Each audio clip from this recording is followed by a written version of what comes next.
So you're thinking about moving to Short Pump, Virginia, but you want to know the good, the bad, the yin, the yang, the pros and the cons of living in Short Pump. That is what we're covering today in this video, because we get questions like that all the time from folks moving to town that are just asking, where should I live? Should it be north of the James River? Should it be south of the James River? Should it be in the city of Richmond itself? Should it be in one of the surrounding counties like Hanover, Henrico, Chesterfield, New Kent, Goochland, Powhatan? There's so many areas that surround the city of Richmond. We have these discussions with clients all of the time, so we just thought we'd cover it up front right in this video. If you stick around until the end, I will give you one of the best kept secrets about Short Pump, Virginia. We're getting after it right now.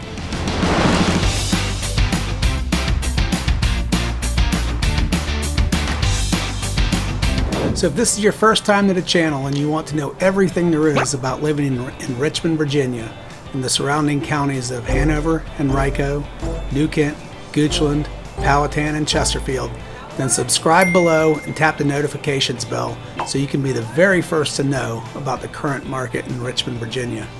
My name's Scott Durnley with Joyner Fine Properties. My team and I get emails and calls and texts from folks like you every day looking to help make their move to Richmond, Virginia, and we absolutely love it. So whether you're moving in 9 days or 90 days, give us a call, shoot us a text, send us an email, all in the description below, so we can help you make a smooth move to Richmond, Virginia. As I mentioned earlier, today we're talking about the pros and cons of living in Short Pump, Virginia.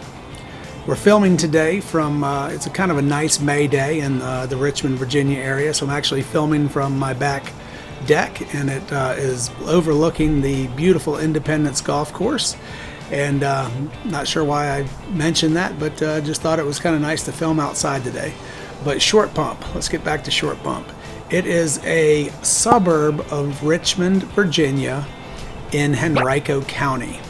It is technically defined as a census designated area, but it would be in western Henrico County, just east of Goochland County. So sort of out Interstate 64 on your way to Charlottesville. If you're leaving the city of Richmond, you'll hit the Short Pump area right there. So that is what we're talking about today, pros and cons of Short Pump. I'm going to go ahead and have a spoiler here. There's way more pros than cons. Short Pump's a wonderful area.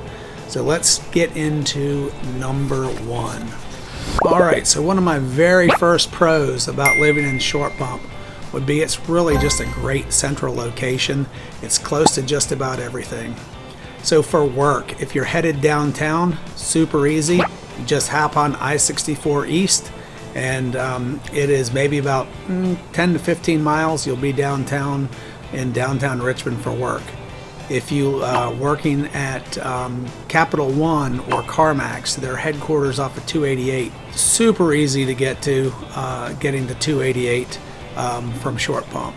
And the nice part about that is most of the 288 traffic in the morning is going the opposite direction. It's coming from Midlothian to the Henrico side. So even though you're getting on 288 in the morning, you will be going in the opposite direction, and you can wave to all the folks that are going a lot slower than you'll be going. Let's see, if you're going north, if you're headed to somewhere a little bit north up I-95 north toward Fredericksburg, God forbid if you have to commute to DC for work, very easy from Short Pump. You would just hop on 295 and that'll connect you up right away with 95 north. So that is super easy. If you're going to the airport, that's another important one. From Short Pump, that is very easy. You'll just hop on 295, which is right there, 295 south. That will take you around the outskirts of Richmond, and then there is an exit off of 295 south that will get you to the airport. Same way in the summer if you're headed to the beach. Virginia Beach is not too far. Nags Head and the Outer Banks, not too far. You would just hop on 295 south, and that would connect you to 64 East. Take that. You'll pass Williamsburg on the way, which is always a great stop. Colonial Williamsburg is fantastic. From Short Pump, that is probably right under an hour. So really just a great central location in Short Pump, easy to get just about anywhere, whether that's north, south, east, west. There are major highways that are abundantly accessible from Short Pump. So that to me is a major plus, just a super, super convenient location for anywhere you want to go. All right, let's get to our second pro about living in Short Pump, Virginia. I'm going to say it's going to be shopping and entertainment. There is really everything you would ever want right at your fingertips. In my maps video, I talk about there is a spot on Broad Street, which is Route 250, between I-64 and 288. It's about a 3-mile stretch. Within that stretch, you will have just about everything on this planet you could ever want as far as shopping and dining. The Short Pump Town Center is what I call sort of the epicenter of Short Pump life. It is one of the best malls in Virginia. Definitely the best mall in Richmond, but I'd say probably up there in the state of Virginia as well. Maybe something in northern Virginia may have something that rivals it, but we give it a run for its money down here in Richmond, I can tell you that. There is just about every store you could possibly want at the Short Pump Mall, as well as restaurants galore. And then all around the mall in that 3-mile stretch, you're going to have just about everything you would ever want, between grocery stores, restaurants, you name it, shopping. It's just fantastic. I'm going to give you a couple of my favorites for that area. For sushi, there's Red Salt.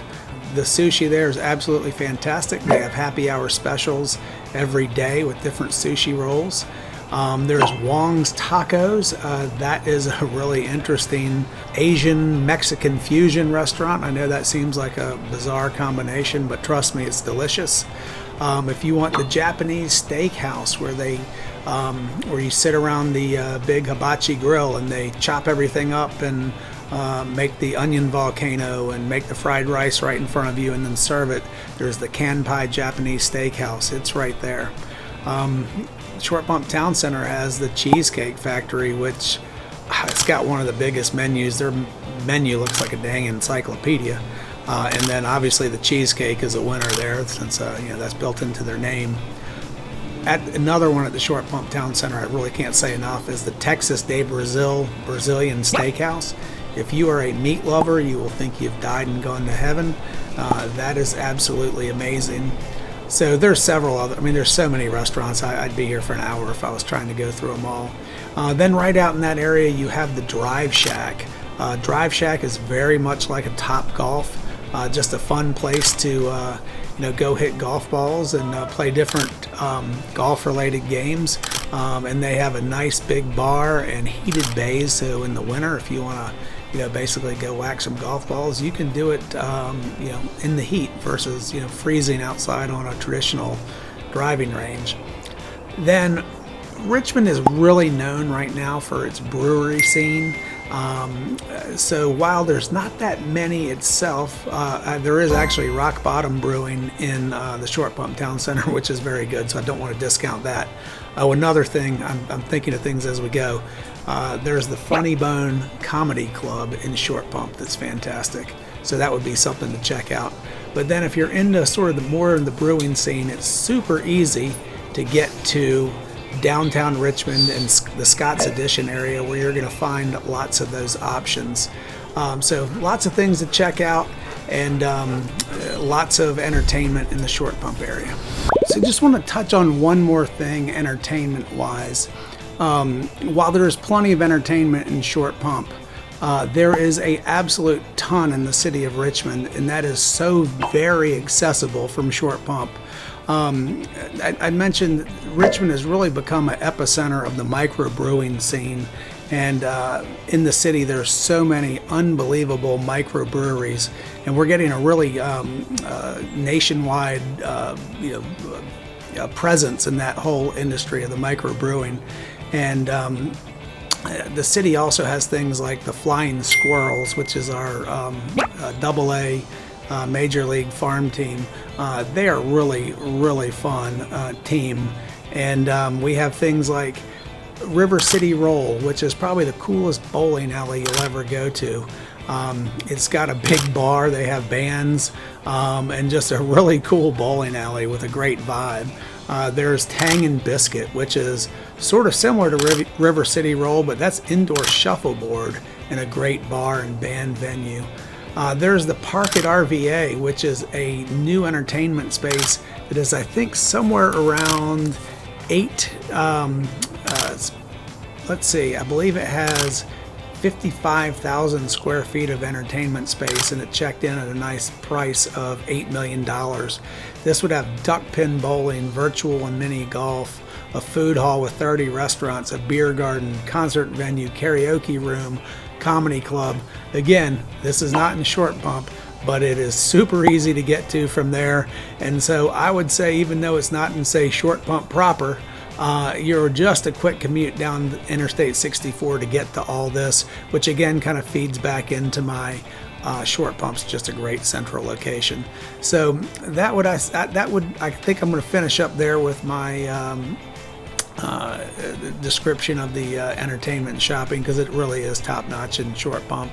You will not be disappointed. All right, pros and cons of Short Pump, Virginia. Checking in at number 3 would be the schools. You will not be disappointed with the schools in Short Pump. If you go to different rating websites like niche.com, greatschools.org, and search around Short Pump, I would recommend putting in the zip codes 23233, 23238, 23060. Those will all have a piece of Short Pump in there. And that would be a great way on those websites to check out the schools. There's also some great private schools in the area as well, but if you want public schools, you really won't need to go that option, but some people just prefer that either way.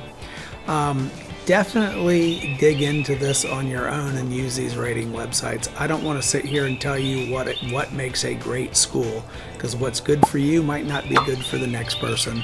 It may be class size, it could be student-teacher ratio, diversity of the student body, it could be standardized test scores and proficiency rates, things like that.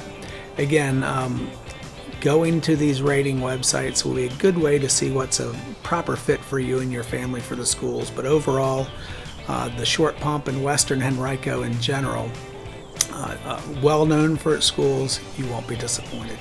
All right, another pro of living in Short Pump, Virginia are the property taxes.